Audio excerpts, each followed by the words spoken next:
mas eu orei e senti que deveria trazer a palavra hoje.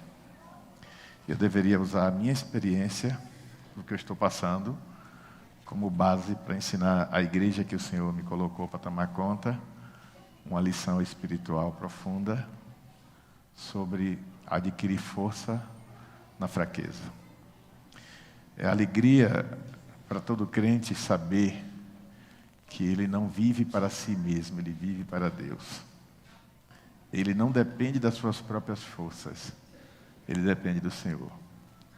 Contudo, quando estamos bem, temos uma tendência natural. Eu não sei se está todo mundo ouvindo bem aí, que eu estou falando baixinho para não forçar. Está dando para me ouvir legal aí?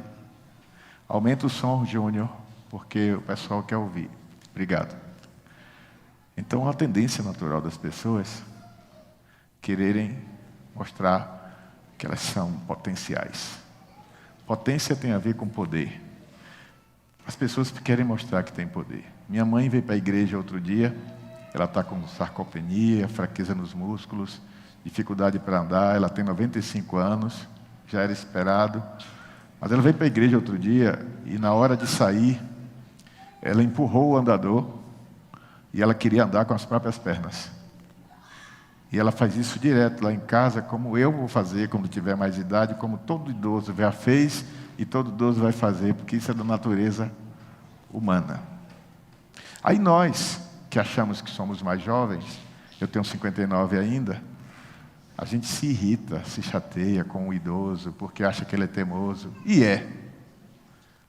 Mas acontece que nós também vamos ser assim um dia, do mesmo modo que esquecemos que fomos crianças, e que éramos crianças teimosas, crianças que deram trabalho aos seus pais. Mas alguém aqui lembra? Talvez lembre de uma traquinagem ou outra. Mas quando era bem pequeno, quantas vezes mamãe dizia, não mexe aí, e mexia. É ou não é? Tem que tapar as tomadas da casa com medo da criança botar um fio elétrico e tomar um choque, né, Abigail?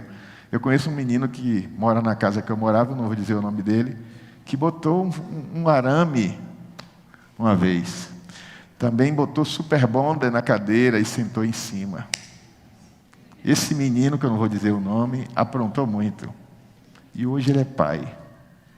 E eu fico orgulhoso de ver esse menino, que agora é um homem, centrado, com base na palavra, sem exageros, ensinando o seu filho no caminho em que deve andar. A vida é assim. Ela é feita de ciclos. Você nasceu, você cresceu, virou adulto, vai envelhecer e vai morrer. A sua vida, ela não pode estar focada apenas nesse espaço curto de tempo. Você não pode viver nessa bolha temporal que com muito otimismo chega a 100, vamos botar aí 105 anos. É pouco demais. O que o Senhor tem para oferecer é muito maior.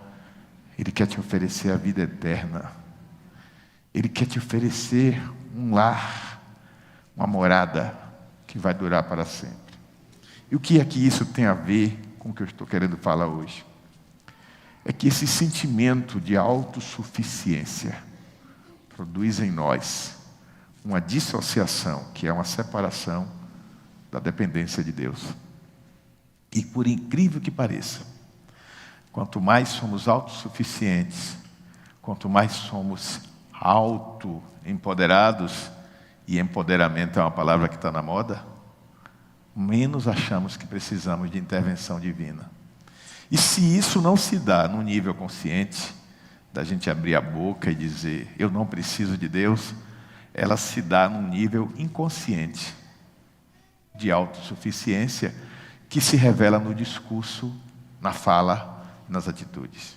Exemplo, um homem tem um emprego bom, ganha muito bem, sua esposa tem um emprego bom, ganha muito bem, a renda dos dois dá para eles viverem com muita tranquilidade, viajar para onde quiser, fazer o que quiser, pagar alguém para fazer as coisas em casa, ela não se cansa, para viver em salão de beleza, se embelezando, fazendo aqueles tratamentos de beleza, que eu não sei o nome, que é cada um com inglês mais complicado que o outro.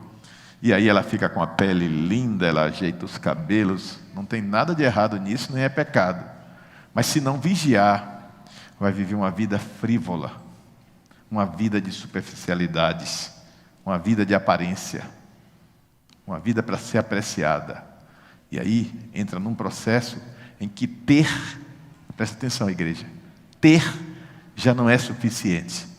É preciso ser visto, ser cobiçado, ser desejado, ser imitado, ser aplaudido.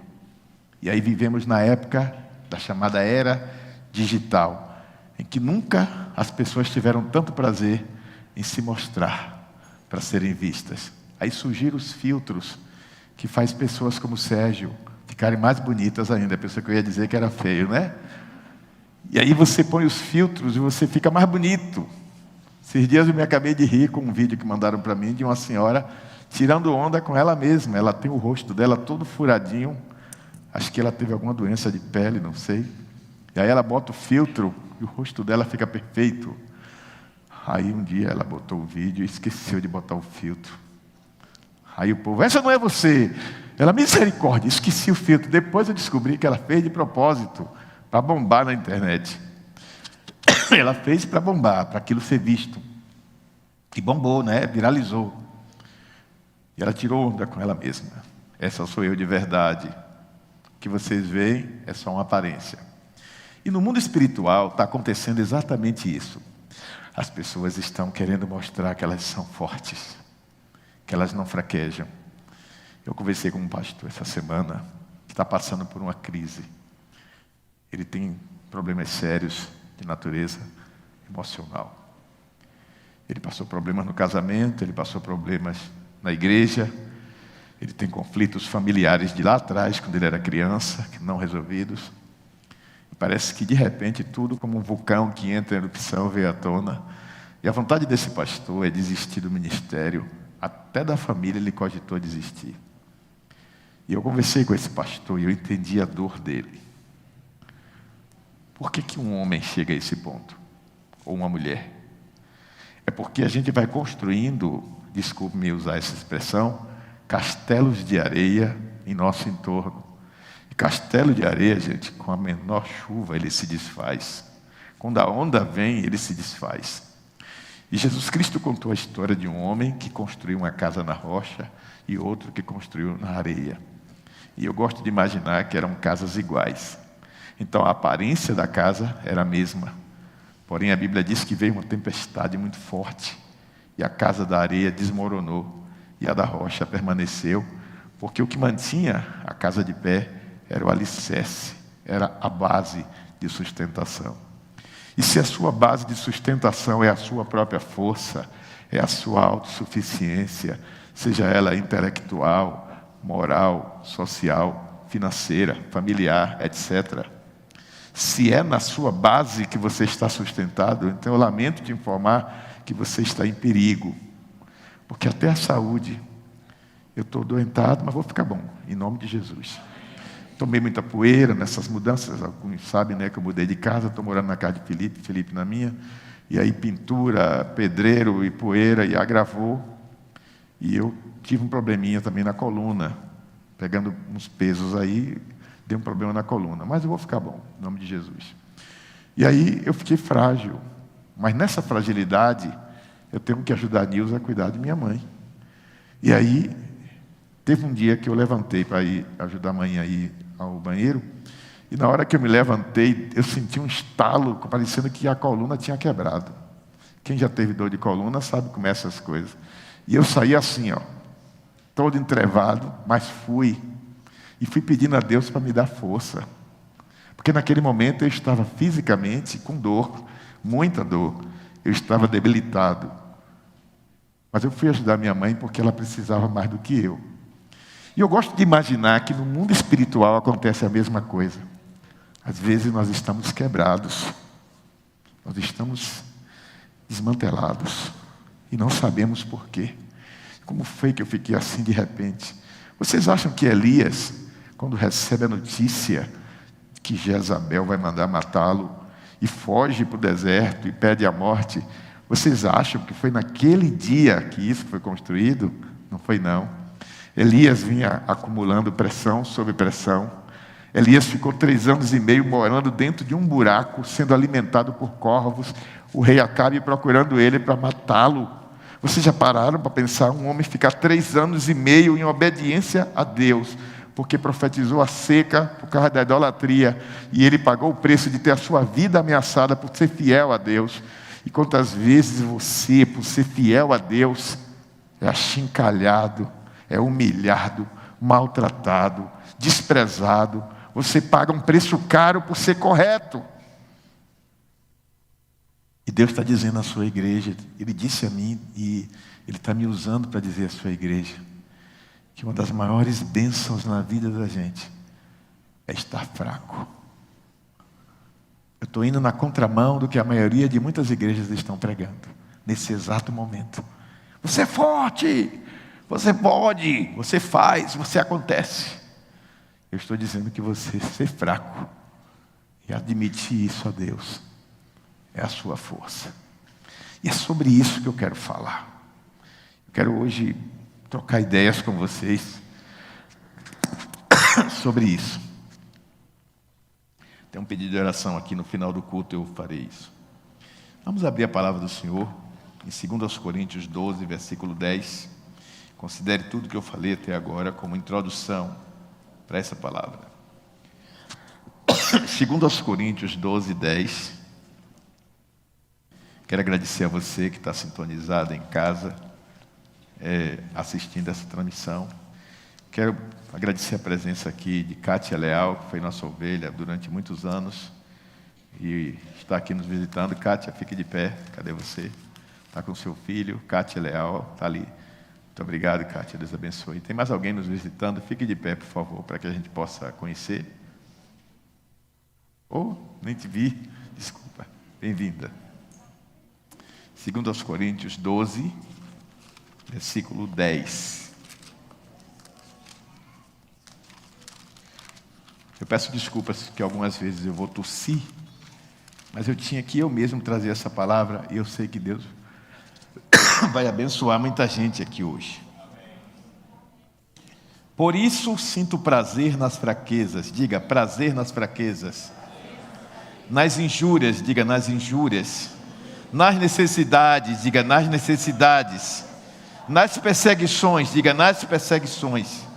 Nas angústias, por amor de Cristo. Porque quando estou fraco, eu sou forte. Eu acho muito interessante esse paradoxo que Paulo estabelece de força na fraqueza. São coisas contraditórias. Ele fala que tem prazer. O que é prazer? Prazer é satisfação. Não faz sentido isso dentro da lógica humana. Na visão do homem, não faz sentido. Prazer no sofrimento? Prazer nas angústias? Prazer porque eu estou fraco? Prazer porque estão me perseguindo? Sim, isso mesmo. Ou você nunca leu a Bíblia? Mateus capítulo 5, as bem-aventuranças do monte. Jesus Cristo disse, bem-aventurados. O que quer dizer bem-aventurados? Felizes, abençoados. Não é isso que quer dizer bem-aventurado? Ele disse, bem-aventurados sois vós. Vamos traduzir? Felizes sereis vós. Quando vos, vamos ver se vocês estão lendo a Bíblia. Quando vos perseguirem, caluniarem e mentindo, desejarem todo o mal contra vós. Jesus disse, bem-aventurados. Paulo está em sintonia com Jesus. E ele disse mais, Jesus não parou aí não. E alegrai-vos. Além de dizer que dá prazer, ele mandou se alegrar. Alegrai-vos, disse Jesus em Mateus 5, porque é grande o vosso galardão nos céus. Quer dizer que se você é perseguido, caluniado, maltratado e qualquer coisa semelhante a isso, porque você é correto na sua conduta, no seu trabalho, na sua família, no que quer que seja, levante a mão para você e diga obrigado, Senhor, porque eu estou sofrendo, porque eu estou fazendo a coisa certa. Eu estou sofrendo porque eu sou honesto. Eu me lembro quando eu era secretário municipal de assistência social, que um cidadão me procurou para oferecer um imóvel para alugar. E ele disse: esse imóvel aqui é ótimo para o senhor fazer um projeto social aqui. E eu estava precisando mesmo de um imóvel para um projeto. A localização do imóvel dele era muito boa. O imóvel dele era grande. Mas como é que funciona no setor público? Você tem um avaliador, que é uma pessoa autorizada, para avaliar o imóvel de acordo com o valor de mercado. Então, esse prédio aqui da Jerusalém, vamos supor que a gente foi para um lugar maior e a gente está alugando esse prédio. E no valor de aluguel, um exemplo, é R$3.000. Então, o avaliador vem e eu levo em conta, é perto da UPA, é perto de escola, perto da creche, pode botar um supermercado aqui, não sei o quê, entendeu? A gente está num lugar maior. Ninguém disse amém, mas glória a Deus. E aí a gente alugou aqui, que vai ser um supermercado. E a igreja está num lugar 10 vezes maior. Melhorou um pouquinho, né? E aí, se está dito que aqui vale 3.000, a lei diz que só pode alugar por... O camarada me propôs eu alugar pelo dobro do valor de mercado e ofereceu uma propina a mim todo mês. Isso é verdade, não é mentira não. Um empresário bem conhecido aqui em Juazeiro. E eu não aceitei. E mandei ele me respeitar. Aluguei em outro local, mas não aluguei com ele. E disse a ele: nem que o senhor bote pelo preço real, na sua mão não alugo mais. Já foi o que disseram de mim? Otário, abestalhado, não vai para lugar nenhum.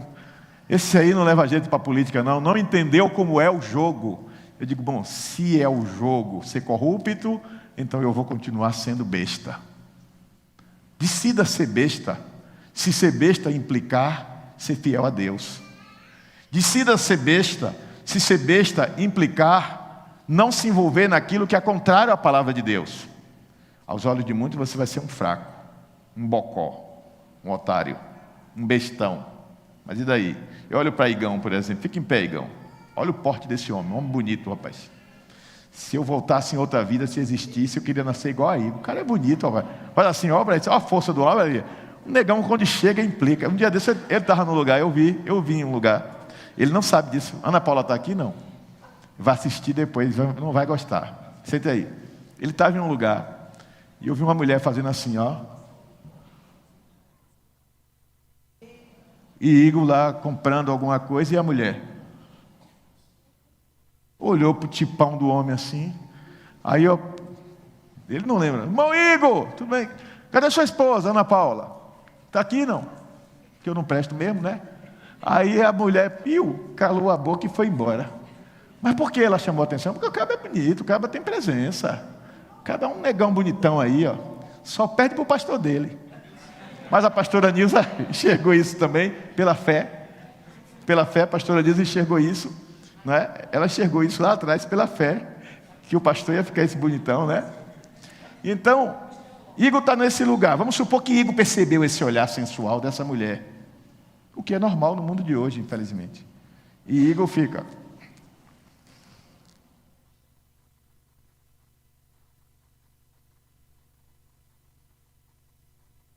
Não quer sair? Sai logo. E guardou no bolso e fica. Aí ele diz: não, mas eu não conversei nada com ela. Ele se envaideceu em ser desejado, cobiçado e alimentou aquilo. Ele pecou do mesmo jeito. Sim ou não? Está lá na rede social. Aí bota foto, ou um vídeo, seja lá o que for. Aí vem: nossa, estava aqui olhando suas fotos, que corpo, hein? Você é um gato. Como é que chama aquela teclazinha? Bloqueia. Na hora. Nem dá resposta. Bloqueia. Se você tem essas posturas e alguém diz: se eu fosse assim como você, fortão e bonitão, rapaz, eu ia me aproveitar. Não. Você vai ser besta, vai ser otário, porque não está pegando todas que aparecem. E no emprego? Igor lida com dinheiro.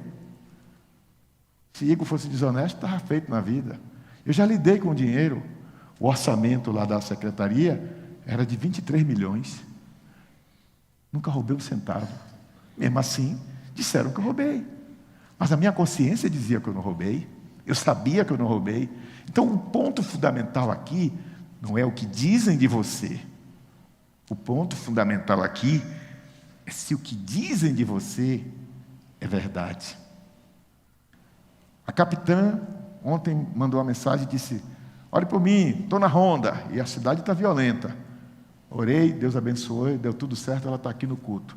Vamos supor que saísse uma notícia. Polícia agiu com truculência. E ela não agiu com truculência. Ela encontrou um assaltante roubando um pai de família e ela foi lá salvar a vida do pai de família. Mas a mídia repercutiu que a polícia foi truculenta. O correto é procurar saber os fatos como de fato foram. Mas a gente se impressiona com a primeira notícia. Uma vez o meu amigo pastor Kenaide, ele foi levar a filha dele na faculdade FFPP, em Petrolina. E a menina, ainda novinha, solteira ainda, sempre foi uma moça bonita, deu um beijo no pai dela, no rosto, e entrou. Alguém viu e saiu espalhando na faculdade que ele estava tendo um caso com uma menina que tinha idade de ser filha dele. Aí foi que a cunhada de Dalva me contou, que trabalhava na faculdade, e disse: não, a menina não tem idade de ser filha dele, não, a menina é filha dele. Aí, ao invés da pessoa saber quem era aquela moça bonita que estava beijando aquele homem, aquele senhor, saiu espalhando o que achou que viu. E muitas vezes as pessoas estão achando que sabem quem você é. Muitas vezes as pessoas acham que sabem o que você faz, que sabem até o que você pensa, do que você gosta, das suas intenções.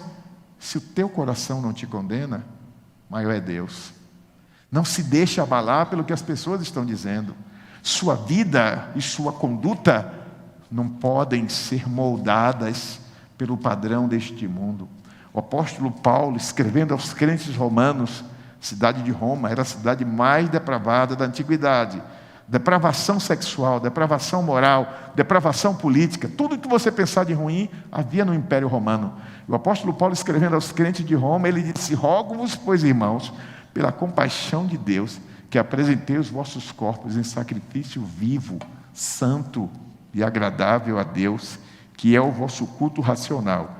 E não vos conformeis com este mundo, mas transformai-vos pela renovação do vosso entendimento, para que experimenteis a boa, perfeita e agradável vontade de Deus. Olha só, não vos conformeis. O termo original, que é traduzido por conformar, significa tomar a forma de. Então, eu já usei um exemplo aqui, vou usar de novo. Donas de casa que fazem bolos. Antigamente as irmãs faziam um bolo, traziam um pedaço para o pastor. Hoje em dia ninguém faz mais isso, é verdade, saudade daqueles tempos. Eu ganhava bolo de beterraba, bolo de batata, bolo de laranja. Hoje eu não ganho mais nada, é verdade. Mas eu acho que a semana que vem eu vou ganhar, viu? Depois desse merchan aqui. E aí, o bolo que você faz, dona de casa, ele adquire o formato da forma. Se você botou uma forma redonda, ele não vai sair quadrado. O que o apóstolo está dizendo é que você não deve entrar na forma deste mundo. Existe uma propaganda de cerveja, que manda você beber a cerveja redonda. Eu prefiro quadrado para o céu do que redondo para o inferno, é o que muitos crentes respondem. E usando esse, não aqui criticando a marca, mas o que os crentes usam para usar como referencial nisso aí, é que o paradoxo dessa propaganda, do ponto de vista espiritual, é que eu tenho que me adequar ao padrão da maioria. Então, se está todo mundo bebendo a redonda, a cerveja redonda, que desce redonda, eu não posso beber a quadrada. Ou seja, se todo mundo acha que é normal mentir, eu também tenho que mentir, eu não posso estar fora do esquema. Se é todo mundo ladrão, eu também tenho que ser ladrão. Se todo mundo carrega ódio, então eu também tenho que ter ódio. Um dia desse eu disse para um irmão de uma outra igreja, ele mandou uma mensagem para mim: pastor, olha que crime horrível, bandido bom é bandido morto. Eu disse: você tem algum parente preso? Ele disse: não. E se tiver, qual que você quer chegar? Então ele deve morrer? Não, tem que estudar o caso. Ele já começou a amansar o discurso, porque bandido bom não é bandido morto, bandido bom é bandido salvo. Bandido bom é bandido regenerado pelo poder de Jesus. Porque a Bíblia diz que na cruz Jesus estava no meio e tinha 2 bandidos do lado dele. E ele não mandou matar nenhum dos 2. Um disse: se és o Cristo, desce da cruz, o outro disse: lembra-te de mim quando vieres no teu reino. E esse foi salvo. Bandido bom é bandido salvo. É por isso que, caso vocês não saibam, aqui vai uma estatística para vocês. Hoje 30% da população carcerária brasileira é evangélica. Porque os pastores acordaram para isso, graças a Deus. Os membros da igreja acordaram para isso, graças a Deus. As pessoas que têm familiares presos, muitas vezes por crimes hediondos, acordaram para isso, graças a Deus. E estão indo nas prisões, através da missão prisional, levando a mensagem da verdade. E muitos estão presos, cumprindo pena, mas já estão libertos no seu espírito. O apóstolo Paulo cumpriu pena domiciliar durante 2 anos em Roma, porque ele cometeu o crime de falar do amor de Jesus. O problema é que tem pessoas que estão soltas, andando na rua sem algemas, não tem nenhuma condenação, mas elas estão presas em seus pecados. Elas estão presas na escravidão de Satanás, que domina as suas mentes, que controla as suas vontades, que controla a sua percepção da realidade e as faz achar que o estilo de vida que elas têm, que é o padrão desse mundo, é que é o certo. E a igreja é desafiada a essa palavra que eu estou repetindo muito: sinodal, caminhar junto. Sinodal é caminhar junto. A igreja precisa caminhar junto com os pobres. A igreja precisa caminhar junto com as prostitutas, com os travestis. A igreja precisa caminhar junto com os usuários de substâncias tóxicas. A igreja precisa caminhar junto com as mães solteiras. As igrejas precisam andar com as pessoas promíscuas, as pessoas beberronas, porque Jesus, quando andou aqui na terra, Ele escolheu andar com os fracos, com os despreparados, com os fragilizados, com os excluídos. Porque como é que você vai transformá-los se você não estiver perto deles? Eles precisam conhecer a verdade para que sejam libertos. Dizer daqui de dentro do templo: conhecereis a verdade vos libertará. Ou diante de uma tela de computador não é suficiente. Gente precisa de gente, de contato. E você começa pela sua família. Mas eu não tenho condições, meu pastor. Eu sou fraco. Eu não tenho estudo. O senhor é homem estudado, o senhor estudou em seminário, fez faculdade. Eu não sei nem falar direito. Que coisa boa, que coisa maravilhosa. Você está me dizendo que você não tem capacidade em você mesmo. E se tem, colocou tudo debaixo da cruz. Você está dizendo que você precisa de ajuda do alto. E isso é um ótimo indício de que você é um homem ou uma mulher que vai ser usado por Deus. Porque quando você se coloca numa posição de humildade, em que você depende totalmente da graça, que é o favor de Deus, aí é que Deus age. Eu gosto de imaginar o apóstolo Paulo, um dos homens mais cultos, estudados, instruídos, preparados da sua época. No entanto, Paulo disse: eu considero tudo o que eu aprendi até hoje como esterco. Você ouviu bem? Pensou na cabeça aí o que é esterco? Começa com B. Começa com B, mas não é hóstia, não. Começa com B, mas não é hóstia. Porque essa palavra não pode falar que é feia, né? Porque falar bosta no púlpito é feio. Falar fezes pode, esterco pode. Olha quanta besteira tem em nossa mentalidade. Algumas palavras são proibidas. Eu falei, não foi? Oh, me desculpe. Que não pode falar. Essa palavra feia, bosta. Que todo mundo, quando está com raiva, fala que bosta. Bosta, feze, esterco, é tudo a mesma coisa. O apóstolo Paulo está dizendo que ele considerava como esterco tudo o que ele tinha dele mesmo para chegar a Cristo. Porque ele tinha uma concepção de que ele era um fraco diante do Senhor. Que ele dependia da graça, do favor de Deus, do amor e da bondade de Deus. Ele precisava da manifestação do poder de Deus na sua vida, para que ele pudesse aparecer apenas como um instrumento, como um vaso. E aí ele vai e diz assim: já não vivo mais eu. Ó, que coisa linda. Ele tinha uma percepção tão grande da sua finitude, que ele era finito, diante do Deus que era infinito, do seu tamanho pequeno, diminuto, que ele trocou até o nome dele. O nome dele era Saulo. Saulo significa grande. Saulo e Saul é a mesma coisa. grande. E ele botou o nome dele por um nome romano. Ele tirou o nome hebraico e botou um nome romano, Paulo, que significa pequeno. Que percepção espiritual é essa que esse homem teve? Eu sou pequeno diante desse Deus. O homem que arrogante tentava prender cristãos, que consentiu na morte do pregador Estevão, um homem santo, um homem de Deus. Eu olho para essa plateia, para esse grupo de homens e de mulheres de excelência que está diante de mim. Quem recebe essa palavra, diga amém. E eu vejo que Deus quer usar você, na sua fragilidade, na sua limitação. Deus quer fazer coisas extraordinárias acontecer através da sua instrumentalidade. Mas você fica às vezes achando que você tem limitação demais. O contexto dessa declaração, o apóstolo Paulo escreveu aos Coríntios, revelando a perspectiva de lamentar com confiança, com esperança. O paradoxo espiritual é que ele diz que ele sofre, mas também se alegra com as provações e os sofrimentos.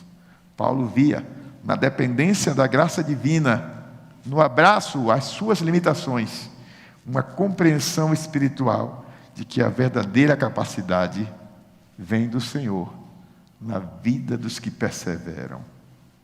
A Bíblia diz que aquele que perseverar até o fim é que será salvo. Mas por que persevera? Porque vive e caminha pela fé. Paulo, escrevendo aos Romanos, vai dizer que o justo viverá pela fé. O crente tropeça, até cai, mas não permanece caído. Ah, meu pastor, eu errei, eu pequei. Confesse a Deus o seu pecado, se restaure, se levante e siga em frente. Pedro negou Jesus, mas Jesus não desistiu dele. E tem muito crente que o diabo botou na cabeça que não tem mais jeito para ele, que ele é um caso perdido. E você não é um caso perdido. O caso perdido é Satanás, que para ele não tem esperança nenhuma mais, e ele quer que você acredite que também não tem para você. Diga, tem sim. Diga, tem sim. Tem esperança para mim e para os que confiam no Senhor. Então, irmãos, nesses dias eu tenho enfrentado essas dificuldades, né? Eu amo muito a minha mãe. Hoje um amigo meu disse assim, rapaz, eu noto, desde que você chegou aqui, você só fala da sua mãe. Eu digo, eu vou falar de quem? Que minha mulher já está aqui comigo. Lutei anos para convencer aquela mulher a vir morar aqui. Ela veio. Eu tinha um terreno que eu comprei com muita dificuldade, que era para fazer minha casa. Aí lembrei do versículo que diz, honra teu pai e tua mãe. Deu o terreno, fazia a casa dela. Depois Felipe fez na outra metade do terreno. Quando foi agora que o caso dela agravou, eu louvo a Deus pela vida do meu filho, da minha nora. Nós conversamos em família e eles foram compreensivos, graças a Deus. Trocamos de casa, ele foi morar na minha casa, eu fui morar na dele. Abrimos uma passagem para comunicar as duas casas, estamos cuidando da velhinha. E ela acha que ela é um peso. Ela disse, eu estou dando trabalho. Não, minha mãe, eu tenho alegria, é uma honra. Para mim é honra poder cuidar da minha mãe. E aí Deus tem ministrado o meu coração. Hoje Dalvinha esteve lá, ficou um tempo conosco, não foi, Dalvinha? Se quiser levar mais beiju amanhã, pode levar também, que estava gostoso, viu? Com isso eu estou mandando uma mensagem para outras pessoas aí, né? Leva bolo de laranja e tal, eu gostei. Dalva foi lá hoje, levou um beiju maravilhoso, viu? Eu gosto de beiju, viu, gente? Beiju, batata, couve. Quem foi que falou de couve? Ó, pode levar o que quiser, o que eu não comer, a pastora Nilza come. O que nem eu nem Nilza comer, Luke agradece. É o cachorrinho lá de casa. Então, eu tenho uma convicção de que esses dias que eu estou passando por tudo isso, Deus vai fazer algo em minha vida. Ele está me dizendo coisas em relação a vocês, a igreja, em relação a mim, o pastor, em relação a muita coisa. Essa semana eu voltei a um hábito que eu tinha deixado, ligar o som, eu ligo a TV no YouTube, eu escolho um cantor, Ludmila Ferber, Cassiane, boto aquela música e me ajoelho para orar, ouvindo aquela música. A vida corrida faz com que a gente perca certos hábitos, e eu estou resgatando esses hábitos. Então, enquanto eu estou ali vigiando manhã, a Nilza foi resolver outra coisa, eu estou gastando um tempo com o Senhor. E isso está sendo bom para mim, enquanto crente, enquanto servo. Porque quanto mais o pastor se conecta, melhor ele vai servir no reino, sim ou não? E quanto mais as ovelhas se conectam, melhores pais, melhores mães, melhores filhos, melhores servos, eles serão na sociedade. Então eu olho daqui de cima e eu vejo vocês, eu sei das lutas de alguns. Minha irmã Paulinha ali, que está enfrentando um problema de saúde também, ainda muito mais sério do que eu, mas você já é vencedora, viu, Paula? A minha irmã Balbina ali do lado dela, uma mãe exemplar, dedicada, compromissada com a filha. Deus te abençoe, minha irmã. Aí ao contrário, a filha está com a mãe chegando junto. Que coisa linda isso, né?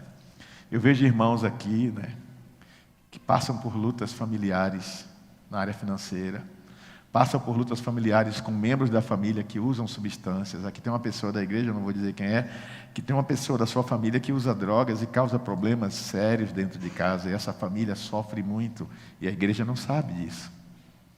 Então você vê o irmão sentado aqui do seu lado, você acha que porque ele está sorrindo, está dando glória a Deus, levantando a mão, está tudo bem. Você não sabe se ele comeu hoje, você não sabe das lutas que ele está passando, das dores emocionais e físicas.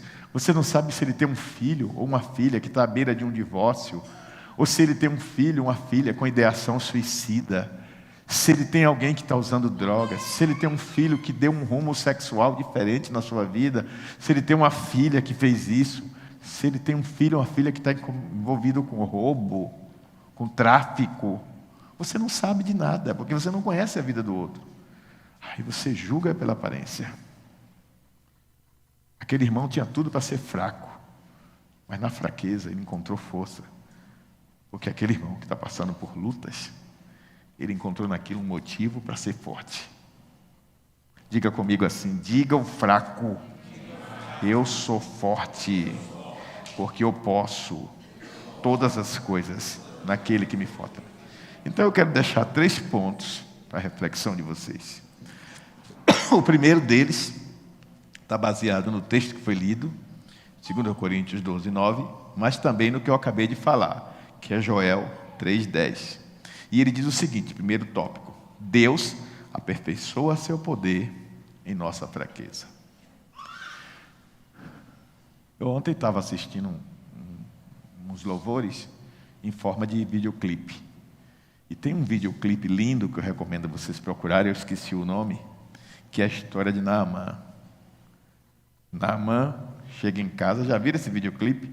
Com o rosto todo estourado de ferida, porque ele tinha lepra.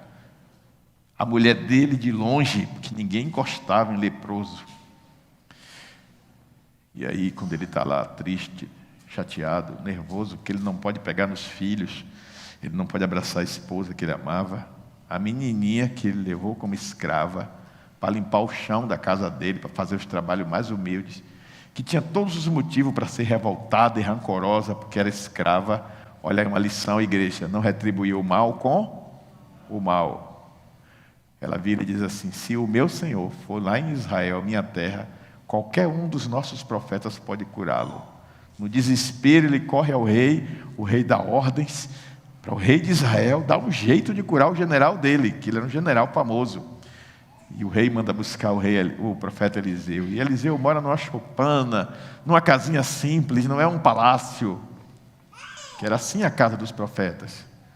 E quando ele chega lá, manda chamar o profeta, eu quero falar com ele, que ele vem aqui para me curar. O profeta nem sai na porta. Diga a ele para ele ir lá no rio Jordão, mergulhar 7 vezes, que ele vai ser curado. Só isso, ele não veio nem me receber, ele sabe quem sou eu. O mundo está cheio de Naamãs. O mundo está cheio de Naamãs, tentando assustar você, tentando intimidar você. Você sabe quem sou eu? Tem gente que recebe um poderzinho desse tamanho. Tem uma pessoa que está no governo de Andrei. Andrei, de vez em quando, a gente se fala, a gente se encontra, é meu amigo. Apesar de eu não ter trabalhado na campanha dele, a amizade preserva. Já se colocou à disposição do que precisar. E aí, tem uma pessoa que está no cargo, no governo dele. em segundo escalão, não é nem secretário, é um cargo abaixo. Essa pessoa, quando passa por mim, faz assim, ó. Eu digo, o sangue de Cristo tem poder, Deus não dá asa à cobra. Tem gente que recebe um poder desse tamanho, não dá nem bom dia, nem boa tarde. Você precisa entender que todo o poder que você tem nesse mundo é passageiro, é temporal. Mas existe um poder que foi conferido aos que creem. A Bíblia diz que a todos os que creram, deu-lhes o poder de serem feitos filhos de Deus. E isso te torna herdeiro do trono da glória. Dê um aplauso ao Senhor por isso. Então a tua fraqueza te aperfeiçoa. Paulo pensava que era poderoso. Quando ele vai andando para uma das cidades onde tinha mais cristãos naquela época, chamada Damasco, na Síria, no meio do caminho ele vê uma luz. Só ele vê. A luz brilha, brilha, brilha, brilha. Ele olha e uma voz diz: Saulo, Saulo, por que me persegues? Duro é para ti recalcitrar contra os aguilhões? Ele diz: quem és tu, Senhor? Eu sou Jesus Nazareno a quem tu persegues. Ora, Paulo estava perseguindo os cristãos. Ele não estava perseguindo Jesus. Então por que Jesus disse isso? Porque quem persegue você está perseguindo a Cristo. E quando alguém persegue você por causa de Cristo, Cristo está te dizendo: não tenha medo, eu estou na parada, você não está sozinho nessa briga. Eu serei contigo por onde quer que andares. A tua força, eu sei que ela é pequena, mas comigo você pode todas as coisas, porque em mim você já é mais do que vencedor. E aí você sente que aquilo que era para ser fraco se torna forte. Aquilo que era para te derrotar potencializa a tua vitória. E aí ele diz que você é mais do que vencedor. E mais do que vencedor, Miller, é o que vai para a guerra já sabendo que venceu. E a profecia bíblica diz que o inimigo vai se levantar com ferocidade, mas Jesus já venceu. Então você não tem que ter medo, você tem que ter bom ânimo, confiança, fé, retidão, caráter, integridade. Integridade é a característica do que é íntegro. E ser íntegro é ser inteiro. Você não pode ser meio crente, porque o meio crente ele é morno, e o que é morno Deus vomita. Deus não quer vomitar você. Deus quer usar você para o louvor da sua glória. Então, a sua força pequena, ela leva ao aperfeiçoamento do poder de Deus, pela santidade de Deus, que Ele olha do céu e vê na sua vida. E o diabo não resiste a isso. A coisa que mais o diabo odeia é um crente santo. É um crente decidido a ser santo.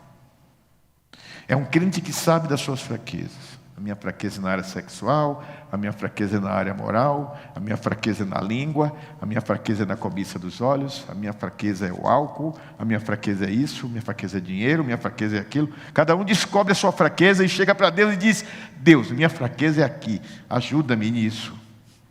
E Deus ajuda, porque Deus ama pessoas sinceras, que se derramam diante dEle e dizem qual é a sua fraqueza. Sabe qual é a fraqueza principal do pastor Teobaldo? É o temperamento. Eu tenho que vigiar o meu temperamento o tempo todo. Eu tenho outras fraquezas, mas essa é a que eu mais vigio. Para eu não perder a calma, para eu não estourar, para eu não explodir. Porque eu não sou um homem calmo. Eu não sou. Mas Deus me fez calmo. De tanto eu orar e jejuar por isso. Eu era estourado, impaciente, impulsivo. Eu pedi ao Espírito Santo que me desse disciplina. E o nome bíblico para isso é domínio próprio. Aí você diz assim: pecado é se envolver com outras pessoas sexualmente.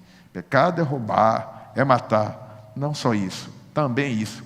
Pecado é fazer tudo aquilo que a palavra de Deus diz que não é para fazer. Se você é orgulhoso, vaidoso, arrogante, você também está pecando. E a gente tem uma tendência de minimizar uns pecados em função de outros. E a gente com isso camufla. Por exemplo, eu estou tratando de um problema na minha saúde, no meu pulmão. Não é contagioso, não se preocupem. Mas se eu não tratar disso, que a doutora disse que eu não devia me preocupar, que era uma coisa pequena, mas se eu não cuidar do que é pequeno, o que é pequeno vira semente de uma coisa grande. E pode chegar a um ponto que só a graça de Deus. Eu estou cortando uma série de alimentos. Brincaram comigo ali sobre couve, porque eu estou mudando minha alimentação aos poucos.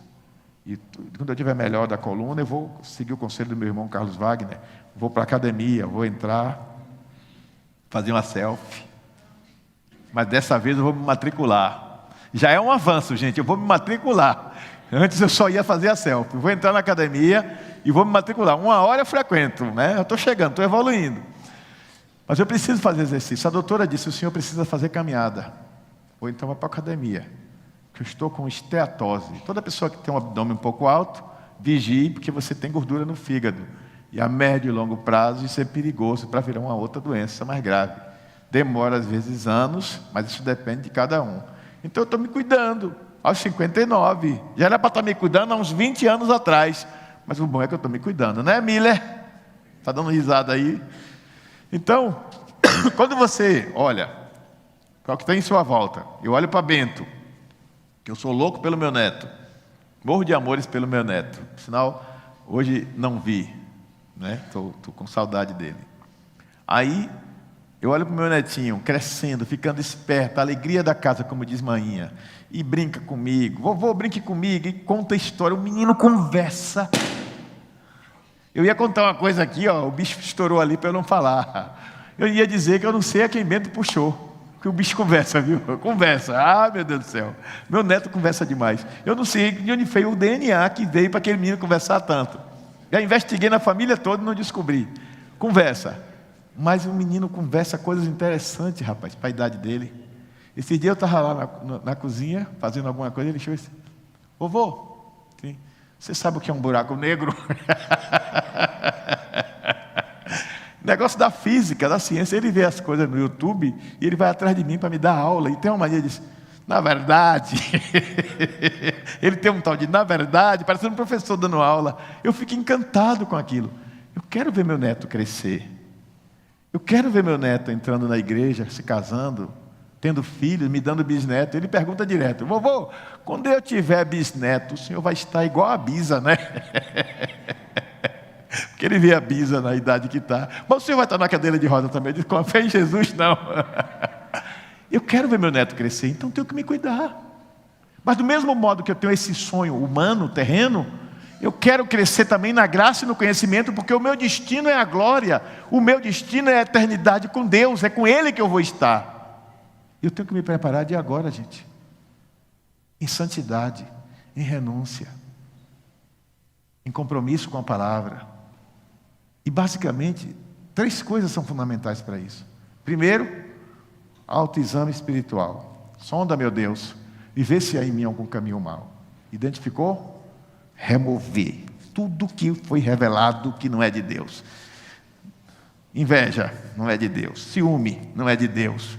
Medo não é de Deus. Insegurança não é de Deus. Ansiedade não é de Deus. Vai, primeiro identifica, depois vai se livrar. Segunda coisa, se livrando. E agora, vamos nos encher de tudo que é de Deus.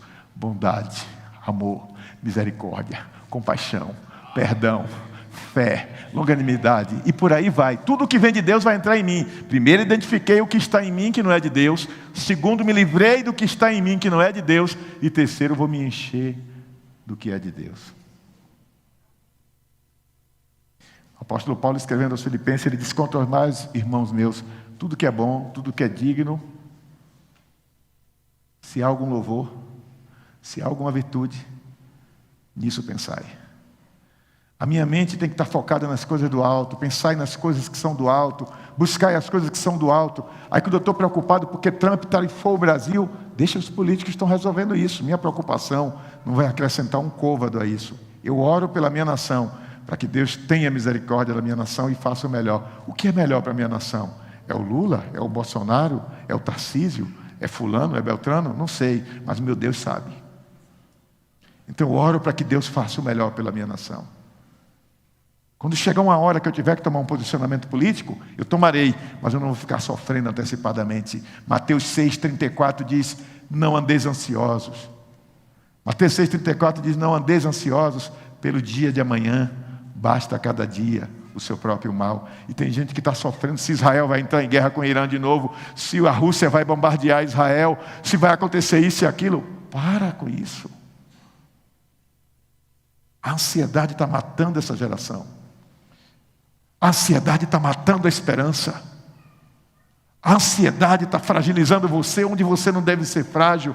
Você deve ser frágil na autossuficiência, mas você não deve ser frágil na sua confiança nas promessas do seu Deus.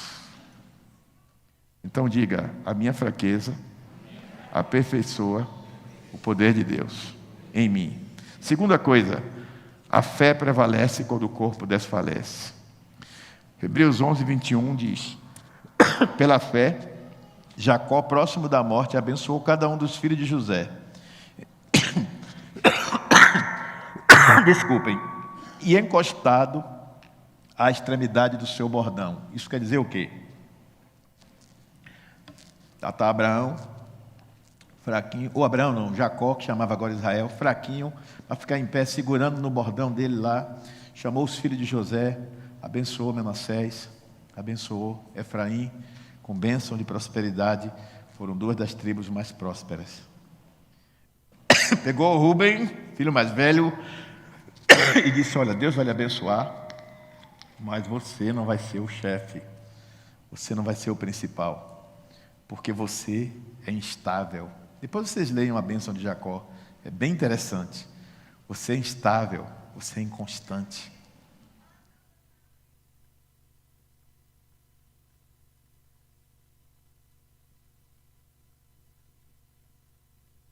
Você é instável, você é inconstante. Deus não gosta de pessoas instáveis. Deus não gosta de pessoas inconstantes, como a onda do mar que vai e vem. Ou você é frio, ou você é quente. Ou você é crente, ou você não é. Tem gente que vive pulando de igreja em igreja, como um macaco de galho em galho, porque está procurando um lugar onde se sinta bem. Não está procurando um lugar onde Deus se manifeste na sua vida, que é um lugar onde a sua vida se acomode àquele lugar e se sinta bem. E essas pessoas nunca estão no centro do propósito da vontade de Deus. Porque no dia que aquela igreja não atender mais às demandas, ela procura outra. É como uma árvore que nunca cresce porque não cria raízes. E aí quando chega em Judá, o Senhor vira através da boca de Jacó, fraquinho, e diz, Judá, o trono jamais se apartará de ti. Aí parecendo que a profecia de Jacó não deu certo, o reino se divide em dois. Reino do norte, 10 tribos. Reino do sul, uma tribo. Quem é mais forte? Reino do norte, 10 tribos. Qual foi o reino que se espatifou primeiro? Reino do norte. Para onde foi que o povo do reino do sul foi correr para se abrigar? O povo do norte foi se abrigar no reino do sul. Por isso que as 10 tribos não se perderam por completo, porque ela se misturou com as 2 tribos do reino do sul. Vocês não sabiam disso, né? Não estão lendo a Bíblia. E aí, o que acontece? Os judeus das 10 tribos se espalharam pelo mundo. Tem judeu na Índia, tem judeu na China, na África. Os Lambo, por exemplo, são descendentes dos judeus das 10 tribos. Tem judeus nas Américas, se espalharam pelo mundo. Foram dispersos, como a Bíblia disse, por toda a terra. As 10 tribos se espalharam. Mas a promessa que Deus fez, que da tribo de Judá viria o Messias, se cumpriu, porque Jesus é descendente de Davi. O que eu quero dizer com isso é que na fraqueza, aquele homem profetizou algo, movido pelo Espírito Santo na revelação de Deus. E aquilo que Deus revelou para a tua vida, mesmo na fraqueza, Ele vai cumprir. Porque muitas vezes você está aí crente há 10 anos, 20 anos, e você parece que não saiu do lugar. Você vive uma vida de santidade, você é um crente fiel, você é um crente que ora, você é um crente honesto, você é um crente que trabalha, que contribui com o reino. Você é uma pessoa exemplar, um cidadão exemplar, um cristão exemplar. E você olha o outro com a vida torta. Um crente meia boca, com um carrão na porta. Um crente que não é fiel, mas prospera. E aí vem um pensamento na sua cabeça. A infidelidade dele está sendo recompensada. E a minha infidelidade, olha no que deu, não saí do lugar. E aí uma voz estranha vem te dizer no seu pensamento, está vendo? Vale a pena ser tão certinho? Vale a pena ser tão correto? Sim, vale a pena. Porque o seu destino final não é ter um carrão na porta. O seu destino final não é estar com aquela mulher bonitona ou com aquele homem bonitão. O seu destino final não é ter uma casa de luxo. O seu destino final não é ter coisas nesta vida. Porque o seu destino final não é ter. O seu destino final é ser. E você precisa ser a imagem e a semelhança de Cristo aqui na terra. Porque o seu destino final é a glória eterna com Ele. E ali o que você juntou nessa terra não vai valer de nada. Louco, esta noite te pedirão a tua alma e o que tens guardado para quem será. E tem crente hoje fazendo de tudo para enriquecer, de tudo para ter importância, de tudo para ser famoso, reconhecido. Tem um rapaz aqui em Juazeiro que ele tem mais de 1 milhão de seguidores. Eu estava num lugar, ele é evangélico. Aí uma pessoa disse assim: ó, pastor, conhece? Eu disse: não. Ele disse: mas eu conheço o senhor, já estive na sua igreja. Eu disse: ah, legal. Tem 1 milhão de seguidores. Ele chega e fez isso, ó, gente. 1 milhão de seguidores. Quem foi que disse que 1 milhão de pessoas que clicou em você significa que te segue? Eu estou vendo gente dizendo que está seguindo Jesus e não está. São pessoas que por algum motivo estão acompanhando o que você faz na internet, às vezes até para falar mal de você. Eu tenho um pouco mais de 4 mil pessoas me seguindo. A perguntar se elas me seguem. Porque quem segue, imita. Quem é que você está seguindo? Quem é que você está seguindo? Quem é que referencia a sua vida? É Jesus? Pastor Williams, pregando aqui ontem, ele disse uma coisa interessante. Ele disse que ele tem consciência, e eu já venho falando isso há tempos, até brinquei com ele hoje. Disse: Williams, você andou ouvindo meus sermões, foi? Porque ele disse assim, que tem crente que gosta de mandinga gospel. E é verdade, sai daqui e vai para o celular procurar mandinga gospel. Tem gente que gosta de adivinhação, não gosta de palavra revelada, palavra de Deus não, é adivinhação. Ronaldo, eu estou vendo uma nuvem preta aqui em cima de você, viu? Estou vendo uma nuvem preta sobre a sua cabeça. Mata que é muriçoca. Ele já estava todo assim, ó, com a nuvem preta, era muriçoca. Tem gente que quer viver a essência da experiência emocional. E aí na outra semana vem atrás de mais. Na outra vem atrás de mais. E aquilo que era para ser uma fé espiritual se torna uma fé sensorial.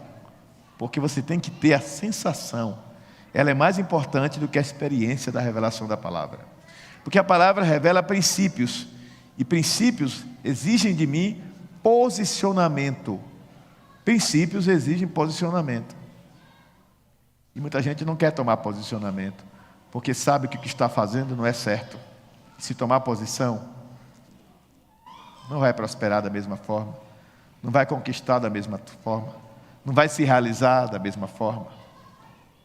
Então, se você faz um comércio desonesto, você prospera sendo desonesto no comércio. Se você mente vendendo produto inferior como se fosse bom, você não vai fazer nenhum tipo de compromisso de falar a verdade, porque você vai dizer que isso vai prejudicar os seus negócios. E sem você perceber, você está construindo um novo Deus dentro de você, os seus negócios. O mesmo vale para qualquer outra coisa, até a família. Porque se a sua família é mais importante do que Deus, então a sua família se tornou seu ídolo. Se a sua igreja se tornou mais importante do que a sua família, a igreja se tornou seu ídolo. Porque primeiro vem Deus na nossa vida, e depois vem a família. A igreja não vem antes da família. Porque se alguém não cuida bem da sua própria casa, como pode cuidar das coisas de Deus? Se você não é um bom membro na sua família, como é que você quer ser um bom membro na igreja? Se você não ora pela sua família, não paga o preço por ela, não ama e respeita a sua família, como é que você vai amar e respeitar a sua igreja? Comece a evangelizar a sua família, a amar a sua família, a orar pela sua família. A sua fraqueza está em você, às vezes, não admitir que você não é o centro do universo. O seu corpo precisa se enfraquecer cada dia mais para que o seu espírito se fortaleça. Eu vou lhe dar um exemplo. Estou fazendo uma pesquisa sobre o jejum. Até mandei para Júnior, mas ele não conseguiu baixar. Mas já sei como eu vou fazer, Júnior. Eu vou filmar, vou abrir um celular e vou filmar. E depois editar. Eu mando para você. E a moça, uma cientista, explicando o que acontece com o corpo humano durante o jejum. Karine, que é dentista, estudou anatomia, sabe muito melhor do que eu. Mas nas primeiras 48 horas, o corpo vai eliminando uma série de substâncias que ele acumulou e que, se acumular demais, pode causar dano ao corpo. Quem faz jejum de 2 dias na água, 48 horas, está purificando o seu corpo. Se você fizer isso uma vez por mês, você não faz ideia do benefício que isso faz. Quando você passa das 48 horas, o corpo começa a queimar as gorduras em excesso. Isso vai produzir emagrecimento. Mas nem todo mundo tem estrutura física para ficar tanto tempo sem comer. Então vocês fazem um jejum com orientação de um nutricionista, de acordo com a sua condição física. E aí, quanto mais longo é o jejum, maior é o efeito. Chega a um ponto que, se o jejum for um pouco mais prolongado, o corpo começa a produzir substâncias para fortalecer a sua musculatura, para que ele possa substituir onde tem gordura por músculos mais fortes. Ou seja, o jejum produz qualidade de vida. Jejum não traz só benefício espiritual, ele traz benefício físico, desde que feito com equilíbrio dentro das suas condições. E aí, eu estudando sobre isso do jejum, porque eu vou fazer uns estudos aqui com vocês nas quartas-feiras, infelizmente poucos têm vindo ultimamente, sobre o valor do jejum, e eu quero mostrar o jejum em 3 aspectos. Eu quero mostrar o jejum, como ele interfere na nossa estrutura psíquica, emocional, como ele ajuda a trazer equilíbrio. Eu quero mostrar como o jejum age no corpo, na estrutura física, e eu quero mostrar qual é a atuação do jejum no mundo espiritual. E aí, ela disse que chega uma hora que a pessoa cria um hábito de tal forma que o corpo passa a precisar jejuar regularmente. E aí, quando você vai para a Bíblia, você encontra Jesus dizendo assim: esta casta, esse grupo de demônios, só sai com jejum e oração. Jesus está dizendo que você vai chegar num nível de fragilidade tal, no que diz respeito à sua própria estrutura, que você vai chegar ali na força e no poder dele, na dependência total dele. E é quando você chega na dependência total dele, que ele faz de você o vaso que ele quer usar para promover a libertação. Casta tem a ver com hierarquia. Existem hierarquias espirituais que requer um nível de consagração maior. E você luta contra isso todo dia, na sua casa, aquele parente seu que está sob influência de uma casta maligna. Às vezes as pessoas usam expressões que a gente não sabe fazer a leitura. Olha para cá, igreja, estou terminando. Aquela casa tem uma energia, aquela família tem uma energia, aquele ambiente tem uma energia. Não é energia não, irmão, é um espírito que atua. É um espírito. Não fica atrás desse negócio de energia, não. Enquanto eu estou falando aqui, tem espíritos flutuando. Ou então você não crê no mundo do espírito. A Bíblia diz que é nas regiões celestiais que estão os embates. Que nós lutamos não é contra a carne, nem contra a sangue. É contra as forças espirituais da maldade.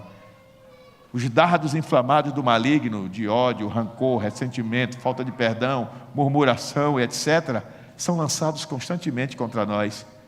Mas quando estamos fortalecidos na força do poder de Deus, revestidos da armadura de Deus, Então nada disso nos atinge.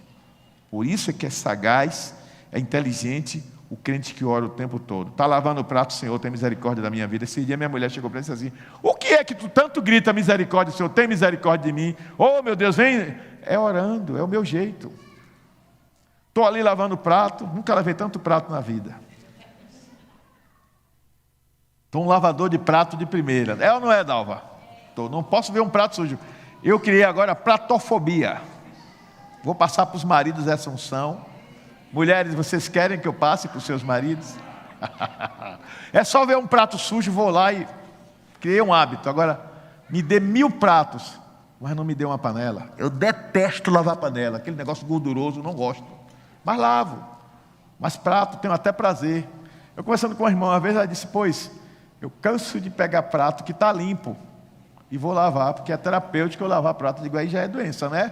Pegar o prato que está limpo para ir lavar, só pelo prazer de estar ali lavando, gastando. Mas enfim, estou ali lavando o prato. Deus, em nome de Jesus, assim como eu estou limpando esse prato, vai limpando a tua igreja, vai limpando a minha vida. Pererê, pererê, pererê, pererê, botei os pratos lá. Às vezes vem uma notícia ruim na televisão, eu paro, dou pausa. Senhor, pererê, pererê, pererê, pererê. É isso que é sintonia em oração sem cessar. É ficar ligado no que está acontecendo à tua volta. Bento recebeu a visita do neto do pastor Neto, o Heitor. Eu estava deitado, gemendo, com dor nas costas, da coluna, estava bem inflamada. O remédio melhorou, graças a Deus. Chamei Bento e Heitor. Eu disse: bota a mão nas minhas costas, eu vou ensinar o lugar. Ensinei o lugar. Os dois botaram a mão. Vocês precisavam ver a cara deles dois. Sabe quando você dá a uma criança uma coisa séria para fazer? Os dois fizeram uma cara séria. Eles têm 5 anos. E eu disse: fala o que eu mandar. Senhor Jesus. Aí os dois: Senhor Jesus, em teu nome, em teu nome. Precisava ver, rapaz. Aí eu lembrei que Jesus Cristo disse que nós temos que ser como crianças. Do jeito dele, eles estavam exercendo fé. Eles estavam crendo que estavam falando mesmo com Jesus e estavam. Pois eu não melhorei?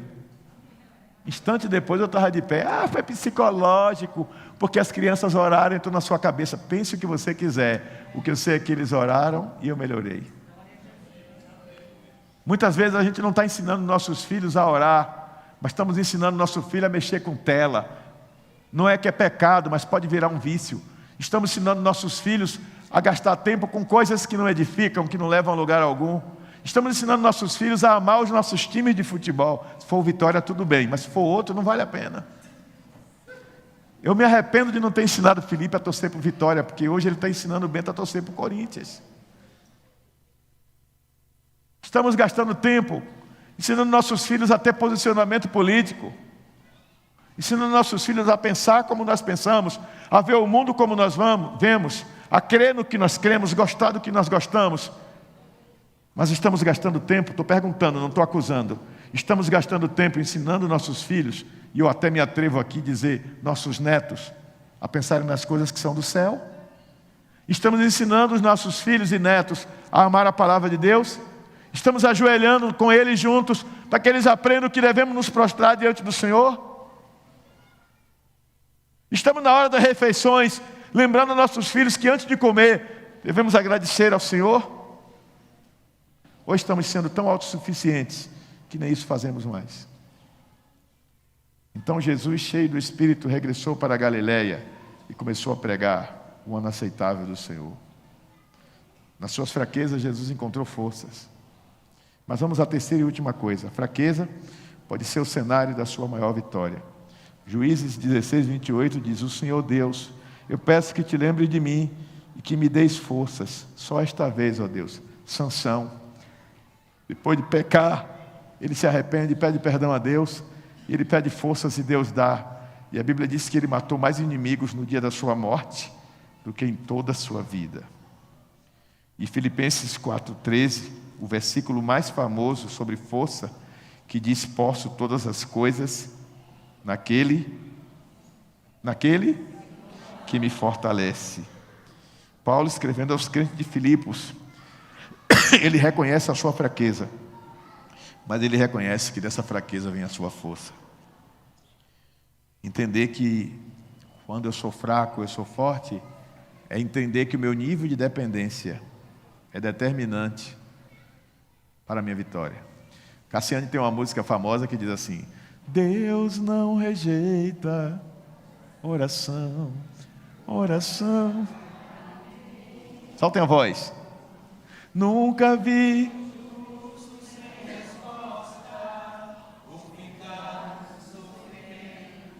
basta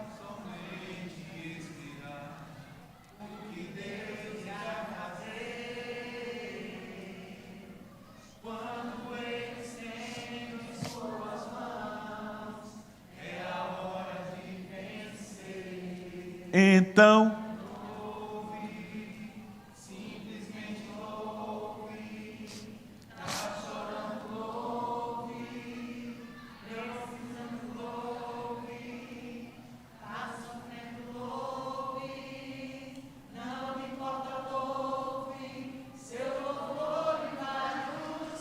Aí, enquanto você se coloca em louvor, em fraqueza, dependendo do poder dele, Deus vai na frente.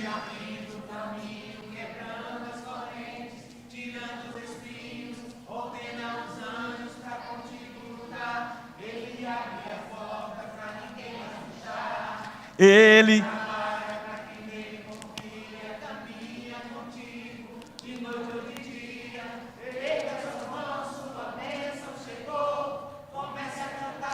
com muito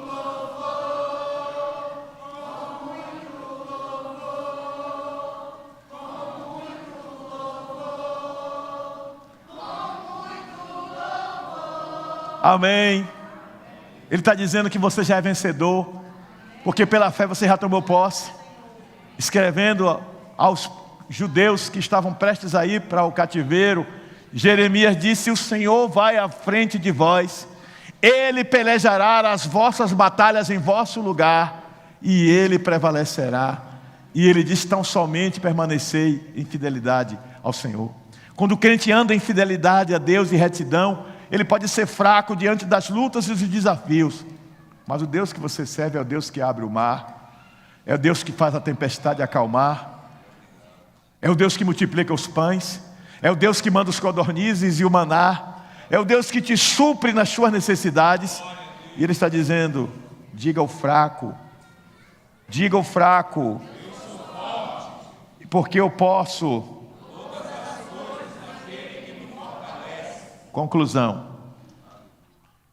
O apóstolo Paulo disse, e eu vou terminar com o mesmo versículo que eu li primeiro: porque quando eu estou fraco, então é que eu sou forte. E eu tenho prazer nas lutas, nas angústias e nos sofrimentos, porque não vivo mais eu, mas Cristo vive em mim. Essa é a palavra que Deus falou ao meu coração e que eu queria compartilhar com vocês.